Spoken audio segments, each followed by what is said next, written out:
I'm Greg Hunter. Welcome to Watchdog.com. We're the guest we haven't had on since July. Back then, the Fed was touting that the economy was going to do great. It was continue to go on. They were going to raise interest rates. But my guest back then, who was an expert in financial and geopolitical cycles, said, economy is going to turn down. It's going to get worse by the end of the year. And of course, I'm talking about Charles Nenner of CharlesNenner.com. You're world-renowned, Charles Nenner. Thanks for joining us today on Watchdog.com.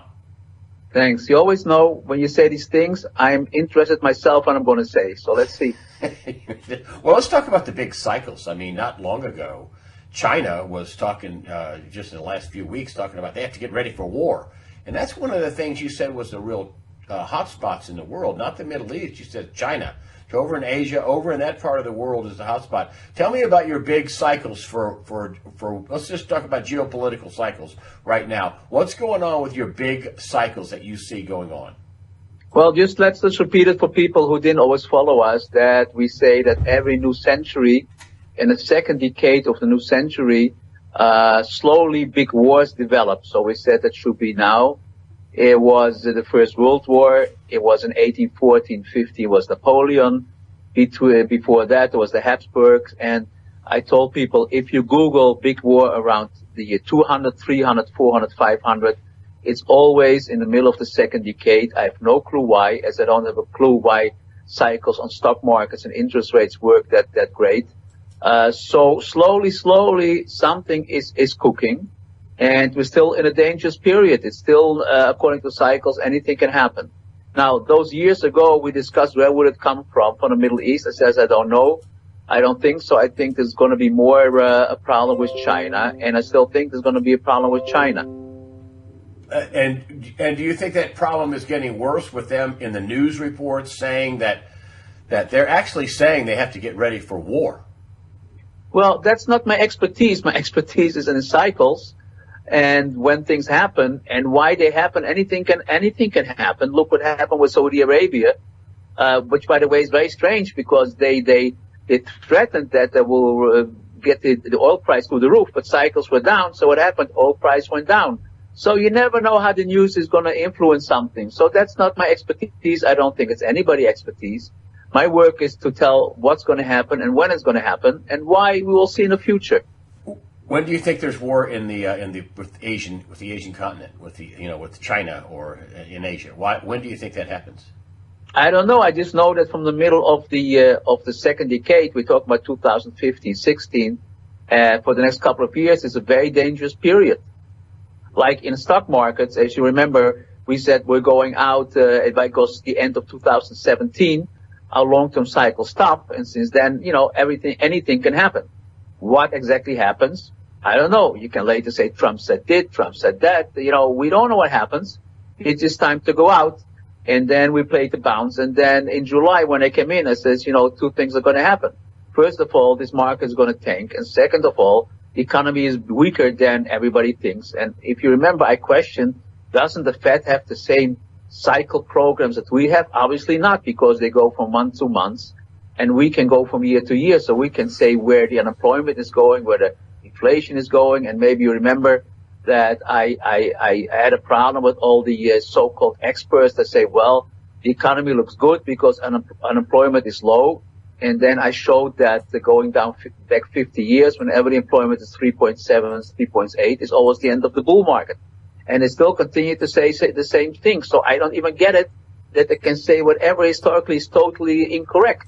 So investing is not so complicated. You just have to do some work and see the patterns. And the same thing with the war situation. I don't know what's going to trigger. I don't know what's going to happen. We're just in a dangerous period. Do you think that the markets? You think that Donald Trump, when he says things like the Fed is crazy, they're tightening rates too much? You must think they're nuts because you're saying the cycle going down, and yet they're tightening rates. So, you called that. So is Donald Trump right? Ron Paul also said, yes, the Fed is crazy. Do you think Donald Trump is right when he says the Fed is crazy and they're his biggest enemy and they're tightening rates too much? What do you think? Well, we don't know the background. Maybe what they do is they tighten it. I think the market is expecting 3%. And so they can lower it after that. If they don't tighten it, there's no way to lower it. So who knows what they're thinking of? The interesting thing is when the whole market is counting on 3% and actually in the outlook nothing has changed, why did the market come down so big if nothing has changed?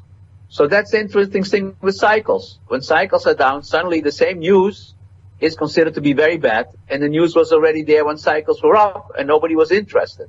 So whatever they do doesn't make such a difference. If he has a point or not, I'm not sure. And you're thinking that the, whatever little bounces that we're getting here and there, you're thinking overall the stock market has topped. And this is what you said back in the early part of 18, end of 17. You said it's going to top out. We're going to get out. And it pretty much did. And we're talking about big money here, so not just a few little moves. You're talking about people with billions of dollars that you're consulting for also, along with regular people, too, that buy your research. We'll talk about that at the end. Now you have some free stuff, some free trials to give away. But you're saying that the market is going to be down for how long, and when does it bottom? Well, first of all, short term, around this week, around the 6th, 7th of November, there's a short-term low. So we expect a bounce. And there's a better low the middle of December. So we should have a year-end rally into January. But longer term, the market is down for the next couple of years. I just remember that in 2000, when the market tanked, there was an expansion of 11 years. And I still remember that on CNBC, they says, how could it be so stupid? We thought it would never end. So it's the same thing now. The expansion is so long, so people think it will never end, which will be the first time in maybe 100, 150 years, and I wouldn't count on it. Our cycles that we also sent out on the GDP shows that from now the GDP should go lower, employment should go up, inflation is not going to be there. On the contrary, I'm more worried about deflation and inflation when the economy turns down, and it's a whole total different ball game than anybody thinks. When you talk about deflation, a lot of people think that as is prices going down, but it's really debt destruction. It's like Donald Trump, and I've brought this up many times, and it's just very instructional. That's why I bring it up. But it's a big number, especially to Puerto Ricans. There's $74 billion in bond debt, and Donald Trump says we're going to let that go. You're talking about that kind of deflation. Talk about debt destruction, bond destruction. We're just not going to liquefy those bonds. Talk about that. Well, again, that's not my expertise. It sounds a bit, I'm not more knowledgeable than other pundits, so I don't like to talk about these things. What I know is mostly about the textbooks. I'm not an original thinker in the fundamentals. So, for instance, we're waiting to buy the bonds, actually the middle of November. That's already in 2.5 weeks for a very, very nice rally. Where it comes from, I'm not sure. And why that is, I'm not sure. And that's our work. And why that happens, you might ask people who know more than me. I tell you what I know, and I tell you what I don't know. And I don't know more than other people, so I don't want to say too much about it. But you're thinking, but for interest rates, a lot of people are sounding the alarm. The interest rates are going to go up, up, up. And you're saying no, no, no. No. They're going, especially on the long side, they're going down. I mean, they're still going up now. The bonds didn't hit the bottom, but they should in 2.5 weeks. And what do you think will happen then? Do you think it'll bottom there, or what do you think will happen? I think there could be a very interesting move on the upside, and it's worthwhile playing the bonds, and it will surprise everybody. By the way, I forgot to mention that we did go long a couple of days ago in Facebook and in General Motors. And the moment we get a buy signal, which is very close, we want to go in the bedrock also. So then we have 3 stocks long for the moment. So we pick and choose where the cycle look good. I mean, General Motors up 20% since we bought it, just because of the cycle. I remember writing, I don't know why that is, but the cycle is up, so let's just buy it. So I don't know so much more than other people. But the interesting thing is also when we showed the top on Amazon, I said, well, it's very hard to go and to go against Amazon, but I have to show what it's like. And look what happened to Amazon. I'm not even sure if the news was that different than when it was above 2000, but the cycle worked on Caterpillar and Triple M and Amazon, and everything was tanking very big. So it's the interpretation that the markets give to certain numbers based on how they feel, and how they feel is based on if the cycle is up or down. There's a lot of people out there talking about corrections, big corrections. One of them is one of the bigger, I can't remember who it was, it said be prepared for a 70% market correction soon. Evidently between now and the end of the year. What do you think about predictions like that we're going to get a huge correction this year? Well, that has been my prediction already for the last couple of years, but it should take till the end of 2021, beginning of 2022. And based on my cycles, it's not going to happen till the end of this year. On the contrary, we should start some bounces soon. How low do you think it'll go? I think we're very close to the lows. We covered the shorts a couple of days ago.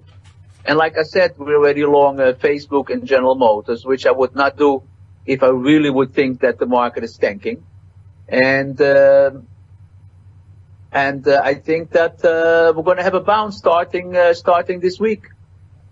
So you think you think by the end of the year we'll go lower in between now and the end of the year, and then we'll have a rally towards the end of the year? No, I think that from this week, starting the 6th, 7th of November, we should have a bounce, then come down a little bit for a better low the middle of December, and then have a very nice rally into January before the whole thing comes down again.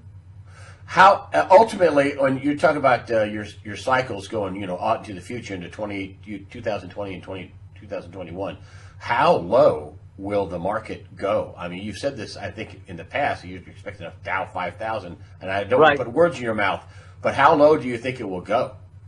Dow 5,000. Explain. People will think, "Oh, come on, Dow 5,000." But you're a smart guy, and you've been doing this a long time, and please explain what this is not a crazy, off the top of your head. No. Okay. I will explain it. Okay. If you go to my website and you look on the first presentation on CNBC in 2006, the market was 10,000, and then Becky Quick says, "Where are we going?" I says, "We're going to 14,300, and we're going to be there the 27th of December 2017. It's 2007." And then you see I came back on the December 27th of 2007, and where were we? 14,300. So the point is, I don't mean to laugh at you. I don't mean to laugh at you. I just want to explain. Yeah. I don't mean to laugh at you. It's just that I'm laughing because you were right again. So anyway, go ahead. So I didn't know what the economy was going to do for 1.5 years. The only conclusion you can come to, it has nothing to do with what happens in the world and the economy, because I knew the date and I knew the level. Then we projected the low, and then if you look again on CNBC for March 2009, when everybody was really doing in its pants, I said, now we buy everything. But projecting down from that low, like projecting up from the high of 2000, getting to the high of 14,300, if you do the same system that I developed going down from the low of 2009, I get down to 5,000. So it's pure mathematics. And that's where you are. That's where you think it'll ultimately shake out at about Dow 5,000. Yeah, but again, I want to tell you that in the 90s, it was also 6,000, 7,000. So don't think the world is going to stop, because we still had a reasonable, nice life in the 1990s when the Dow was around 6,000. So it's not the end of the world. How about gold? You said that gold wouldn't, in the last interview in July, you said, there's a little more pain left for gold, but I don't think it'll go down that much. And I think it's going to go, ultimately it's going to go way up. Would you give us an update on gold and silver, please? Yeah, silver is really not much to say about, doesn't move. Gold, I think we're short. And then I think we should at least go to 1150. It takes a little bit longer to rally, so it will take a couple of more months, but our target is 2,500. Now again, I want to repeat that people say, how can you look for no inflation and gold going up? And I want to repeat, if you look at the history of finance, most bull markets in gold were in deflationary periods, not in inflationary periods. So why in deflationary periods? Because if everything loses value, people are going to run into gold because at least they have something. So that's the reason why in deflationary periods gold goes up. And when you say people are going to have something, the bonds go poof. I mean, the bonds aren't payable, right? I mean, we went from Yeah, 100. they're going up, but a certain problem. We're going to have illiquid situations like in Puerto Rico or in Greece. And although the economy is weak, the interest rates then will go through the roof because there's a liquidity problem. So then bonds will tank also. Again, not because interest rates should go up, but the market decides that interest rates should go up because it's too dangerous to lend out money. And I wanted to talk about, you made a comment about silver, and a lot of people who invest in silver think silver is, highly undervalued, that they're going to need it in all this technology. You're not a fan of silver, it sounds to me. You say it's not going to move very much. Is that right? Will you give us your thoughts on silver? Well, between us, didn't we hear that for the last 10 years? It's good for industry, and silver is trading around 14. And the same level where it was 10 years ago when it says silver is the place to be because it's good for the industry and gold is worth nothing actually, but silver they need. Silver is also going to come. Right now, I don't see it moving much on the upside or on the downside. So since we like to give a nice rate return to our clients and it's not always in stocks, so we make it in natural gas, in crude oil, in gold, in the currencies. And we're doing very nicely, even that stock markets are not doing well. Because not everybody wants to be short stocks. They like to be long. So we're long in natural gas and in the dollar index, et cetera, et cetera. And silver is just quiet for the moment. Of course, it's going to move also when gold moves. But for the moment, I don't see any potential. So ultimately, it will go up it'll Right. be drug up, kicking and screaming along with gold. Is that right? Right, but I just want to tell the story that it's important because it's used in industry. That is an old story, as you know, and it didn't move silver at all. All right, good. And then what about the dollar? You're saying you're investing in the dollar. You think the dollar will get stronger, and rates. You're saying that rates aren't going to go up, so the dollar is going to get stronger, or is it going to get weaker? What's your view on the dollar? Is it going to get stronger, or is it going to get weaker? Short term, starting now, the dollar should become weaker. Especially if the dollar index that is now 96.5 goes below 96. I think it will go lower. And I think next year we will see the euro surprises on the upside. Oh, really? Do you think that the Italian banks are in trouble over there? Do you think that Brexit's going to be a problem? Evidently there's some problem with French banks as well, having some liquidity problems and debt problems. Is the banking system, could it pull the European Union down? Well, if you look at the bank index of the European banks, it's really looking very, very badly. I have been saying for years that we're going to break up in a northern euro, maybe something Scandinavia, Germany, Belgium, Holland, and the weak euro, the southern euro, Italy, Greece, maybe France, because those countries cannot devalue their currency, so they cannot get out of trouble. And it goes very slowly, and I still don't think this situation is going to survive. Especially, you don't think the European Union, the way it is now, is going to survive? I think they're going to cut it in two, like I said, the stronger northern euro of northern countries and the weaker southern euro. And what about, one of the stocks I follow is Deutsche Bank, because it's a monster bank. And they've got all these derivatives. I know, $40-50 trillion. They have a ton of leverage, and they ducked underneath $10 a share, and also General Electric not doing very well either. But let's just stay with the banks. Does that scare you? Does that cause for concern? Deutsche Bank being 9 and change. Does that bother you? It bothers me especially because. The DAX and Euro markets didn't really, they came down, 10-15%, but they're really not tanking, and already Deutsche Bank and other banks are doing very badly. So it's really concerning.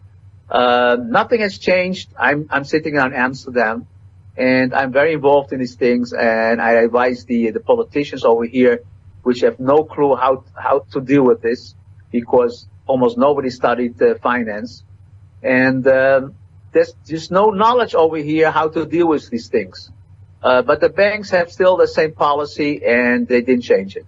Well, could Deutsche Bank bring down the world? Could could it go into a free fall and be, $7, $6, $5, $2? Could it turn into Lehman Brothers? The question is, if you give me 5 seconds, I can look it up on the computer. You want to give me that? Sure. Because I wasn't prepared for this question. Well, I didn't know I was going to answer it, but you're so smart that you know a lot of stuff. So I can look it up too. But it's in the $9 range. Yeah, no, but I want to tell you what's going to happen. Oh. We got a minute. Well, It's under $10. the price target we're looking for. Oh, you're doing your research. I'm sorry. Go ahead. I should have known that. You have your own research. It's not that far. It should hold around $8. Okay. And the projected low is late February. So if it holds around $8, I don't know. It's not going to be great. It's not going to be the end of the world. So you're not worried about Deutsche Bank. You're not really worried. You don't think it'll go to zero. You don't think it'll turn into Lehman. Well, anything is possible. I just, on a reasonable basis, I think it will hold the eight level. Okay, and so if it goes down to 8, if it shoots through $8, should people be worried? Then you should really be worried. And if it holds around 8 and it is late in February, it's a buy. And if it shoots through 8, warning, danger, warning, run, Then force, run. Then I won't say the world's going under, but then we're a major problem. That's a good bellwether for people to watch. Deutsche Bank.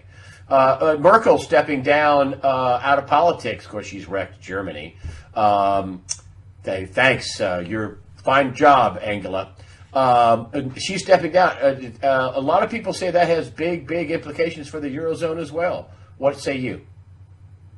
Again, that's not my field. I really don't know. I guess so. But I don't call myself an expert in this. I also don't call the other people experts in this. But I know my limitations, so I don't want to give an opinion. Okay, fine. Finally, I just wanted to bring up something you brought up in the pre-interview, and that's Robobank. You were a consultant for them in years past, and you say there's going to be news coming out about Robobank that you personally know about. Will you talk about that for a minute? Yeah, not too much. I worked for Rabobank and I left in 1998, and Rabobank had a AAA rating at that time. And I have something to say about that, which I'm still considering to bring out or not to bring out. And it's something that keeps me very busy for the moment. Okay. And is it positive or negative? Well, depends for whom. Okay. Depends for whom. You were talking in the pre-interview that people maybe they don't understand. You've got a free trial, which if you're investing money, my gosh, I would be, maybe I would be taking a look at a free trial. Will you talk about your free trial a little bit? Yeah, so we feel that our research proves itself, so we don't have to do a hard business. So you can write to charlesnenner.com. You can ask for the research. You will get it for free. I don't know how long it is now. I think it's a couple of weeks, maybe 4 weeks. It at least will get you to the difficult periods. Please look at how the work works. We come up with the dates that things go up and down. We come up with the exact levels that they reach when you should go out. And if you like it, then usually after, a month or 2 months, you get a phone call if you're interested. And if not, that's fine by me. It's just interesting for people to know how much knowledge there is that you don't know that exists on Wall Street. Well, I got to tell you, and I get paid nothing for this. You don't pay me anything. I just have you because you're a tremendously interesting guy. And a lot of times you're kind of counterintuitive to the other markets. Like when I had you on in July, everybody was like, oh, rates are going to go sky high. They're going to go sky high. And you were like, no. They're not going to go sky high. Nope. And then the Fed was saying how great the economy was. And you were like, nah, not so good. It's going to turn down. And you were right. And, you didn't think the gold would go down that low, although you thought it might go down to 11 something. I think you said it already. But you think it'll go way up. The upside is, and with gold, the bias in terms of the movement is to the upside with gold, in your mind. Yeah, but again, if you look listen, I give you one last example. We have hedge funds that say they want to buy IBM. They do the fundamental work. They want to buy IBM. Then they call us, can you tell us what the cycle looks like? Because we think IBM is good. But why should we sit 3 months on IBM until it goes up? The same thing with gold. If you look at the research, then you don't have to get in not to miss it. We will tell you exactly where the cycle low is.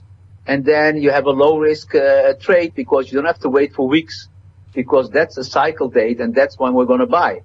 So it makes life less emotional. You know, so a lot of people think that we got all this debt, or some people think, and we had 170 trillion in debt in 2008.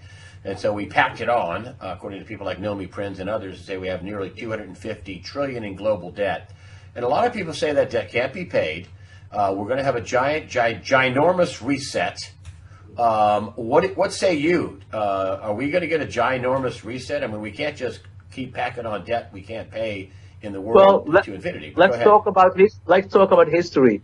In the 30s, Roosevelt had the same problem. They had a lot of debt. But because there was inflation, in the end, they paid back maybe 15 cents on the dollar. But the problem here is there's no inflation. And is there going to be deflation?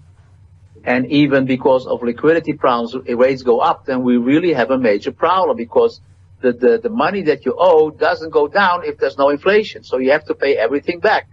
And that's really very concerning.